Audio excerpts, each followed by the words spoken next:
Hello, everybody. Welcome along to the Event Industry News podcast with me, James Dickson, wishing you all a very good morning, afternoon, or evening, whenever or wherever you join today's podcast from. And any lethargy that you may hear in my voice is because we're kicking off the week with a recording first thing on a Monday morning. It's 8:30 on Monday, the 16th of May, to give you some context whenever you are tuning in to this podcast from. And it's not often that the studio is set up and running at this time on a Monday morning, I can tell you. But as always, it's a pleasure to be here and a pleasure to welcome the guest that I'm about to bring on screen and into the podcast in just a few moments' time. Somebody who you will know from previous episodes of the Event Industry News podcast.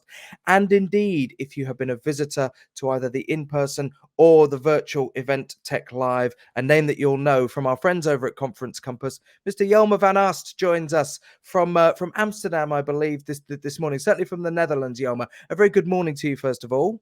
Good morning, James.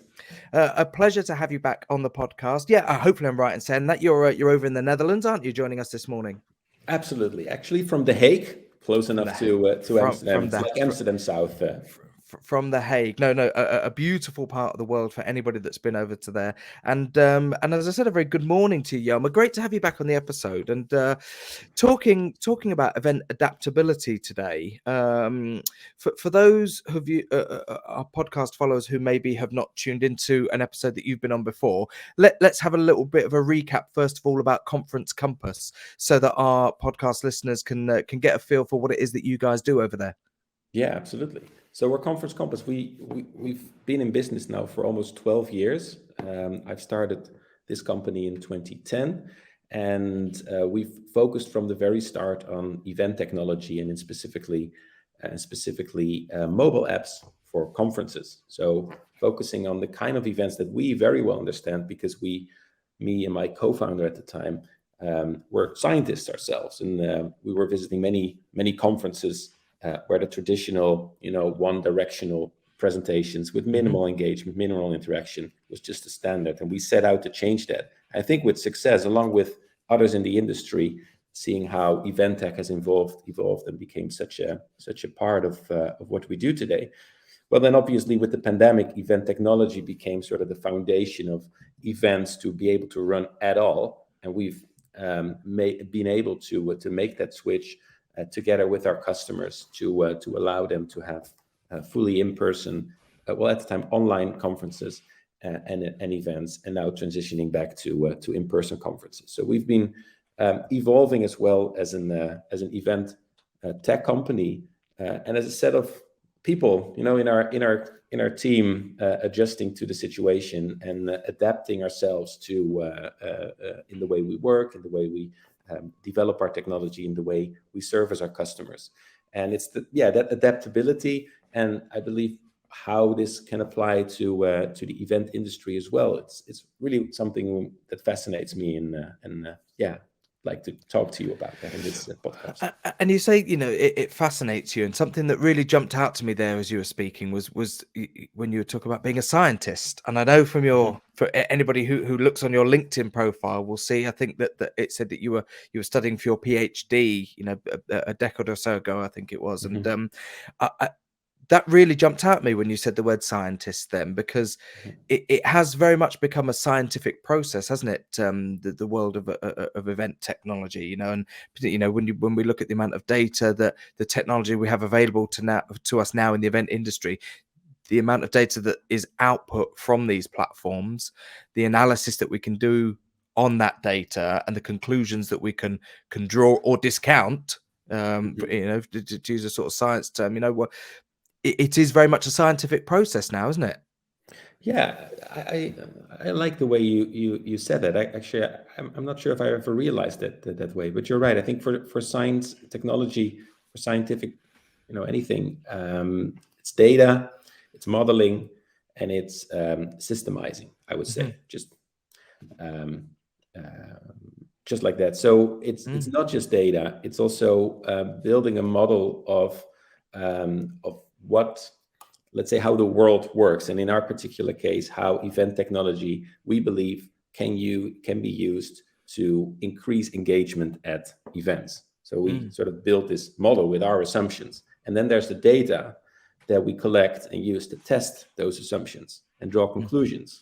And what's really, really important there is to keep your eyes and your ears wide open and to listen and look honestly at what's in front of you, to not pretend that you know, but to really question yourself and the data and your assumptions all the time. I think that's what science should be, at least. And it's also something that we're trying to do, and that we firmly believe that the event industry needs to embrace in order to develop better events, to develop events that people, their attendees, their specific target audience is longing for to attend and is getting the value out of that they expect, that they need.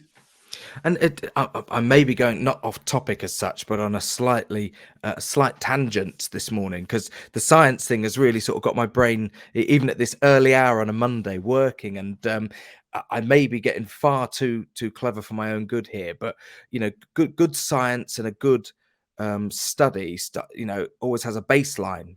Something to that you can look at. There's your baseline, and the results and what you are analyzing is all based on off that baseline. And it strikes me that in the events industry, just thinking about it in that sort of way, the way that technology is developed and the way that we have used it in the events industry, everyone will have a slightly different baseline, so nobody's results are going to necessarily be accurate for another. One event's results will not necessarily be accurate for another event. That's why we have to have this adaptability built into our technology now, because we are working with events and with clients, all of whom have a slightly different baseline when it comes to the results that they want to see. Absolutely. I think it's tempting perhaps to especially if you come from a place of vulnerability and believing that you don't have all the answers and everyone else seems to know all the answers, and as an event planner you may feel overwhelmed thinking, okay, like I guess I just take that as a fact, just read those blogs, see those smart people talk about it, that's probably the way it is, let's just do it. I'm not sure I fully get it, but let's just go on. And I think that is wrong. But it's super logical, and it comes out of like I said, a place of vulnerability and perhaps being driven by the fast moving train of having to push your event and meet your deadlines. I think it's always good to take the time, even though you may think you don't have the time, to take a standstill, to take a step back, to open up, involve your peers, your stakeholders, your teams, and to start with the foundational question of what are our objectives, perhaps even what is our target audience first, and what are our objectives with that target audience, and what are our core values as a company in our case, or as an event planner or association, and how can we stay true to what we believe and deliver, and what are our objectives with that target audience before we even start thinking about the what and the how. I think that's like your line of questions triggered me to go in that direction. I think that's fundamental, and that's also, I think, what, if you look back now at successful events and companies that strive throughout the pandemic, I think it's all about the companies that manage to adapt, and managing to adapt means all of that, questioning your assumptions, looking at discovering and discussing where you want to go, looking at the data, not shying away from the conclusions, and then take it from there, one step at a time, in an agile way. Don't pretend to know everything at once, but just take it one step at a time and keep testing your assumptions by putting them out there and seeing what comes out of that. And when I think back pre-pandemic, and maybe not immediately pre-pandemic, but in maybe going back a decade, events that ran in a live situation that were maybe just starting to consider a new term that they'd found called live streaming, a decade ago. If we think of events as they were in their traditional sense 10 years ago, 15 years ago, event organizers would claim that they are adaptable. Every year they would say, oh yeah, we're doing things slightly differently. We're going to change this area of our event, or we're going to change that area. But really, there were subtle tweaks that they were making to their probably already successful event, and actually being adaptable was not maybe the case. They were just refining on a year by year basis. The landscape has changed massively now, hasn't it? It's not just about events having been adaptable in the last 2 years, but they now have to build in an ongoing level of adaptability, knowing that year to year their audience may change. Their percentages between live and their online audience, if they're running a hybrid event, is maybe going to swing and move along a sliding scale every year, depending what people's commitments are. Building that ongoing adaptability is something really that I think is key, both for the organizers and their tech partners. Absolutely. Adaptability is needed when the world around you changes. So if the world around you is at a plateau, it's just not changing, it's what it is, then you're probably right to think, we have something good going on here. Let's not change it. Adapting things then is a risk, will likely lead to a worse outcome. Sure. You've reached a plateau along with the world around you. The moment the world is no longer in a plateau, but its emotion is changing, and clearly the world has been in a big, in emotion, unlike we've seen it for many, many years. Staying still, don't changing, that's the thing that's going to kill you. You need to be adapting. And, that sort of shock, that sort of wake-up call, I think was needed in a way, because the world around us was changing, even though people in the industry may felt it was just fine to organize the same kind of event as last year. Why would you change anything? We felt as an event tech company, it was really hard to sell something new, because something new was scary. And the payoff of something new for the customer, the organizer, was not clear. So, why would you take the risk of investing in something for which you're not even sure like what the outcome would be? So that mindset sort of shake up was needed, and I think is good for the industry, because we now pretty much know how to deal with with a pandemic, I would say. So the next time a pandemic comes on, if it's not, God forbid, hopefully not again, but especially if it's not too far ahead, we'll still remember all the best practices from now. But I think the more fundamental thing that has changed is the mindset change of, other things may be changing as well. And what actually is changing, to question that, what actually has changed out of our view, which we may not have been aware of. And then trying to talk, it usually starts with gathering data, which is not always as, let's say, scientific as just reading out a sensor, but it's more about talking to people, asking the right questions, and then building your new understanding of what's needed in this day and age. That's what you do. And we've spoken at length on the podcast, particularly towards the latter part of 2020 and early 21, as we were creeping towards the end of the first year of the pandemic, about the shock to the system, not just for the events industry, but for all businesses, because all businesses are guilty, I think, of not wanting to instigate significant change for fear that it will disrupt their ongoing business too much. Most businesses want to, as I said, make subtle changes, refinements, carefully tweak and slightly change and improve their practices for fear that a significant change could disrupt what they're doing. And loads of people, particularly the tech companies like Conference Compass, could see that event organizers needed to embrace new technology and think about things in a different way in order to comply with the requirements and the demands, really, I suppose, of the modern world.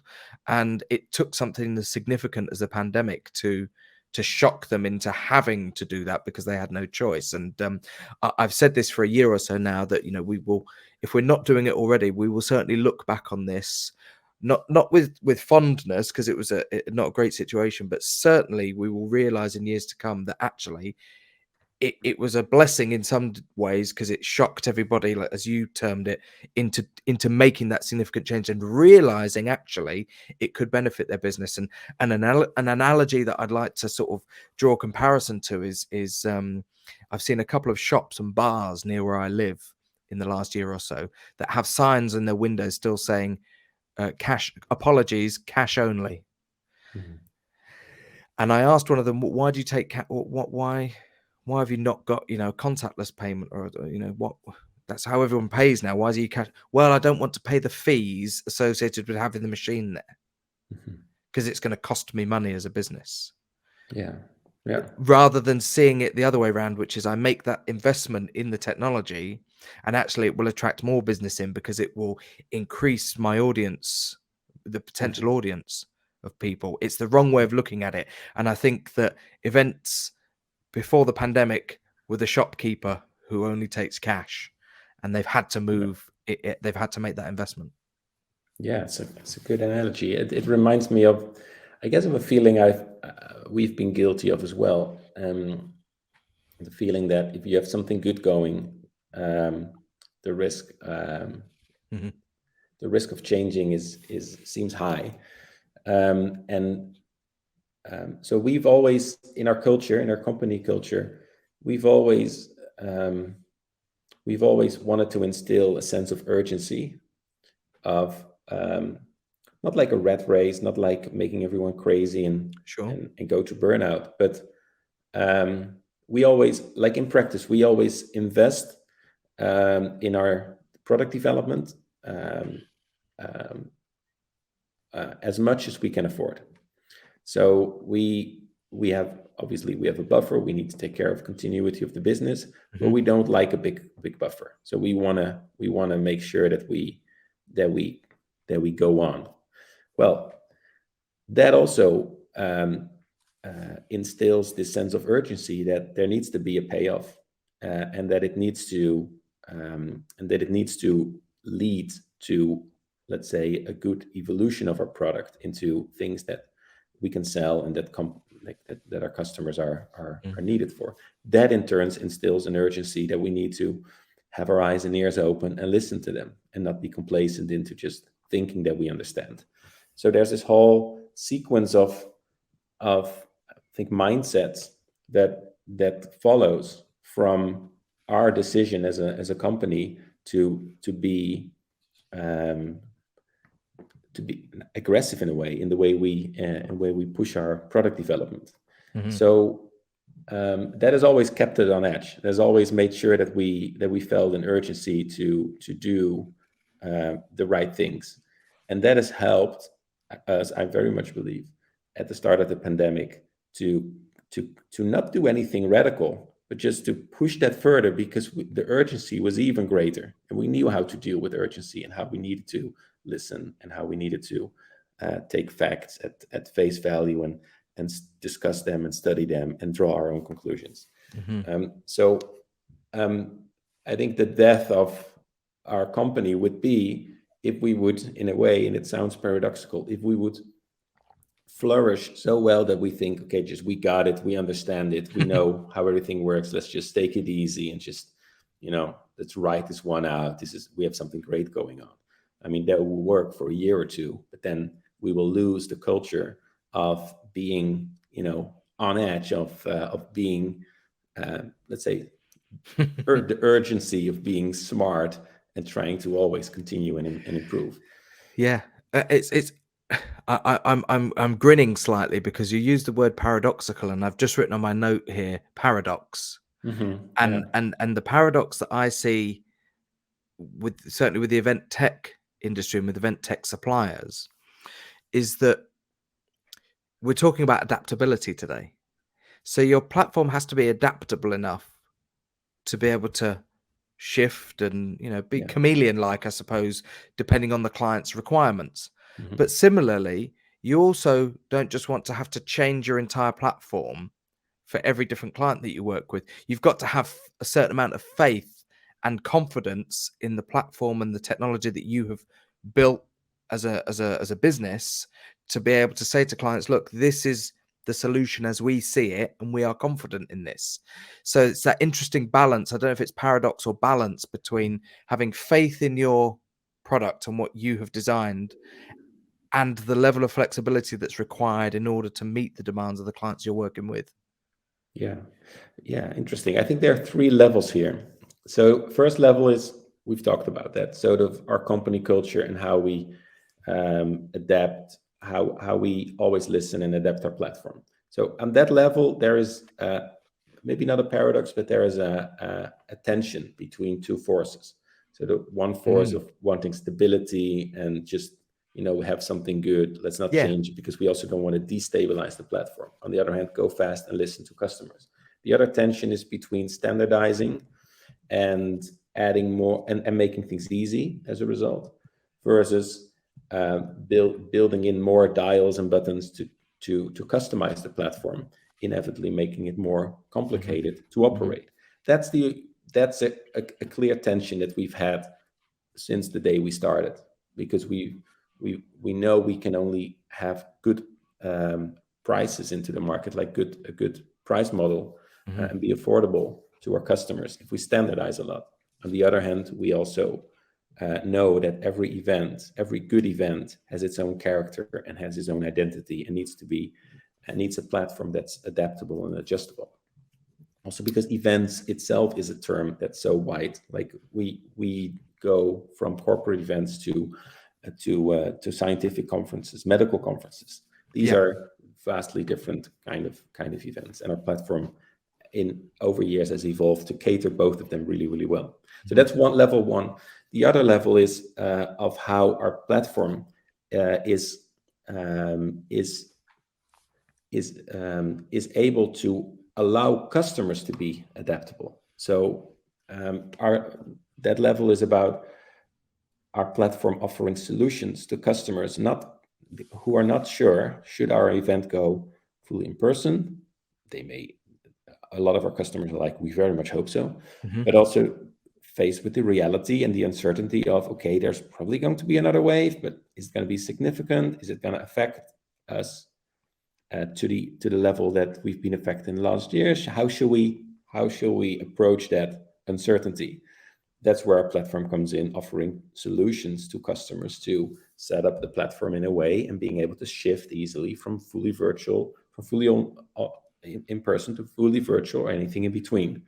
And there are a couple of other tools that we've built in to allow that, for instance, allowing speakers to pre-record their presentations so that the content is all captured and that you have all that content in case a speaker is unable to travel, if you are planning for in person, or if and by the way, in with like two birds with one stone, also tackle the age-old problem of conference organizers of no-shows. So, okay, the person really committed to traveling to the conference with their oral presentation or their poster, and they're not there, and then you have a gap in the program, or you have a gap in the poster board, and it's just terrible.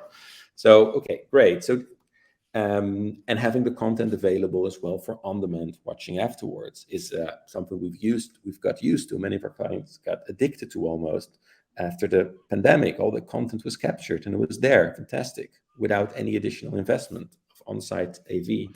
So now allowing on our platform to capture the speakers' recordings in advance, you have all of that stuff also after the event, even if the event was in person and you didn't go for the full AV recording equipment with all the staffing. So there's the adaptability on that level as well. So our platform, our feature set is rich, and even if it wouldn't evolve, it would still allow our customers to be adaptable in that sense. And I always think it's particularly pertinent that we call those recordings, anything that we generate out of platforms like Conference Compass, in terms of videos, on-demand content, we refer to them as assets. And of course, from a financial point of view, you would refer to an asset as anything that has financial value to you, a property, a car, hardware, in a business, give us a list of your assets, and I think it's particularly pertinent that we refer to them as assets that are generated from these, because that's how people should be viewing them, isn't it? These offer, financial value, and that's really, I think, one of the biggest messages that was pushed by the tech companies to event organizers is, look at all of this. It's not just content. View it as an asset. View it as something of value that you can actually turn into revenue if you use it correctly. Absolutely. I mean, assets, I think for many event planners, is the content on the one hand, and the attendees, the communities on the other hand, the engagement between them. So it's those two critical elements that make or break an event, and that's actually the whole reason for existing of our industry: content and people. It is. And on the subject of people, there's something I'd like to ask you. So we're getting towards the end of time on today's episode, but it's to do with young people, and something I've been thinking about recently, because I have a son who is 16 years old. He's just about to do his exams at the end of his secondary education, before he then goes to 2 years of studying in college, and then potentially university. So in 5 years' time, he'll be 21, and he'll be entering probably the world of work and looking for a career and a job somewhere. But at 16 years old, he can go onto pretty much any type of platform on his mobile phone or on his laptop, and he will be able to use it within a matter of minutes. There's just an intuitive nature, because children of that age have grown up now using touch screens, using laptops, using intuitive platforms. I'm curious as to whether or not in 5 years' time, when the young people who are 16 now are entering the world of events, for example, using platforms like Conference Compass, is there going to be a sudden jump in the skill set of the people who are using those, who are working for event organizers? They're going to get it so much quicker, with far much less training required to understand the platform, that suddenly you're going to see in this jump of usability, where people are getting loads more out of their technology just because of the skill set of the young people who are then potentially using it.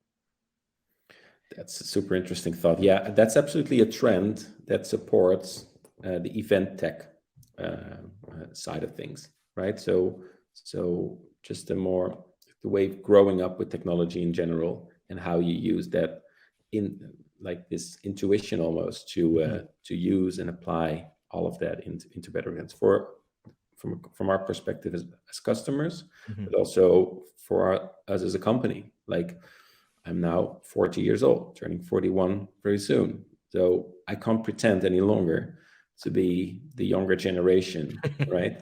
Like that's something I can no longer pretend to be. Me and you both. Yeah, right. So, and actually, if you look in our company, we have, I think, a nice range of 20-year-olds to 45, 50-year-olds. And it's absolutely crucial to not treat the younger generation as, I guess, the interns and the juniors who just need to listen and do what they're being told. No, quite the opposite, right? To see them as assets, and to see them as some as a learning opportunity for the rest of us. I think then we go back sort of to go full circle to adaptability, to always keep your eyes and your ears open, and to not live your life, your professional life, your personal life, on the basis of assumptions that you think are just and cannot be challenged, can never be challenged.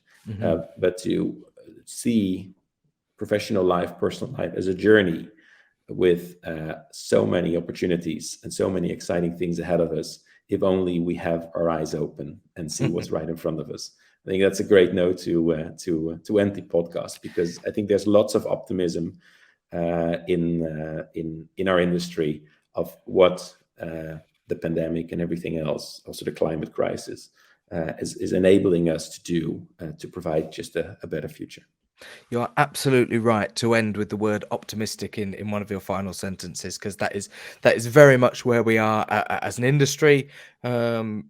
At the moment, there is a great sense of optimism and enthusiasm and positivity, which we commend everybody who's working in the industry at the moment on those sort of attitudes, and the events that I've been to, the people that I've spoken to and fortunate enough to speak to on the podcast, that is overwhelmingly the impression that I get from everybody that's involved. So yes, you're quite right to say that as we wrap up today's episode, Jelmer. We've been talking on the podcast today to Jelmer van Ast, who is the CEO and founder at Conference Compass, who has joined us today from his base over in The Hague in the Netherlands. If you want to find out a little bit more about what those guys are up to, conference-compass.com is the website. Head over there and you can find about what the guys are up to. There are social links and connections to LinkedIn and things off the website there. So if you want to find out a bit more about Conference Compass and what Jelmer and his team are up to, conference-compass.com is the website, and that website is being displayed on the screen at the moment. So if you are watching this already on the Event Industry News website, hello, good morning, good afternoon, good evening to you whenever you're tuning into this. Don't forget that you can listen to audio versions of all of our podcasts just by going to wherever you get your podcasts from on your mobile device. Of course, if you're already doing that and you are listening to us today, well, hello to you. Thanks for tuning in. Don't forget that you could go in the opposite direction over to eventindustrynews.com and tune into video versions of all of our podcasts, as well as finding out about the latest news, features, supplements, everything that's going on in the events industry in all of those different sectors, festivals, conferences, trade shows in the world of tech, and find out what companies like Conference Compass are up to by following some of the links to the great suppliers that are on the eventindustrynews.com website.